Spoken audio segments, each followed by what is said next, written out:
Right from scratch. Thank you for coming, John, to express your concerns about the union and management today. Your feedback is important to us so that we can identify and understand the issues between staff unions and management at the moment and to negotiate a solution where both management and staff unions will work together in a more positive work environment. Can you share some of your concerns you have about the workforce at Powerline? Where do I begin? Communication between the union and the Powerlight management is not positive, collaborative or cooperative at the moment. It's downright horrendous.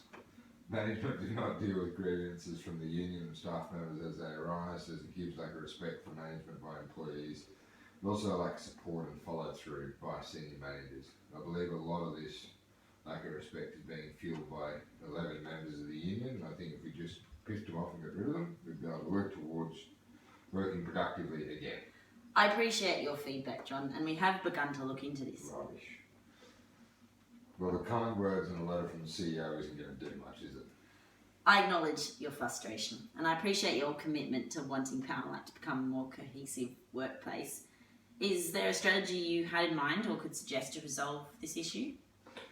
Yes, the company should take action, dismiss the 11 ringleaders as the first step required to rebuild management-employee relations. We have given these employees you speak about a first warning letter, which outlines what they must change in order to keep their employment. I understand your frustration, but the organisation must ensure that our workplace policies and procedures uphold agreements and comply with legislative obligations in relation to the Workplace Relations Act. Meaning legally all employees should have a second and third warning before they can be officially made redundant. Some alternative strategies to address this issue and that aim to eliminate future sources of conflict between employees and management could involve managing by walking around, so observing the workers doing their jobs, asking questions, listening to what employees have to say in order to quickly identify the sources of conflict as they arise and to promptly get rid of them and deal with them on the spot. Another strategy could be open door policy, where managers could make themselves more available to employees who wish to raise an issue anytime, and managers must take action when employees come to them with an issue. There's also the consultative committees made up by employees, managers and the union representatives to be involved in a decision making that impact employees' work conditions. Do any of these options sound like they could work to you in the future?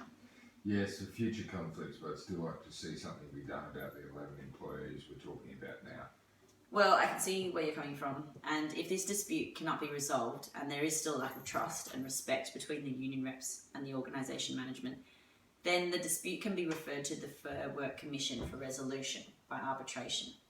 This means the Commission may exercise the procedural powers to hold hearings with witnesses, evidence and admissions, which are necessary to make the arbitration effective. Well, that's good to know.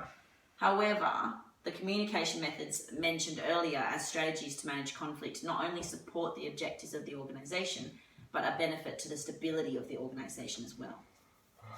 Well, I think all the strategies you've mentioned are important to eliminate this sort of conflict in the future. If the current situation doesn't resolve itself after a letter of warning and the remedial strategies, so I'd definitely like to see it referred to the Fair Work Commission. Okay, so we agree upon the strategies mentioned to ensure the early detection of conflicts and grievances in order to avoid further strikes and acting out.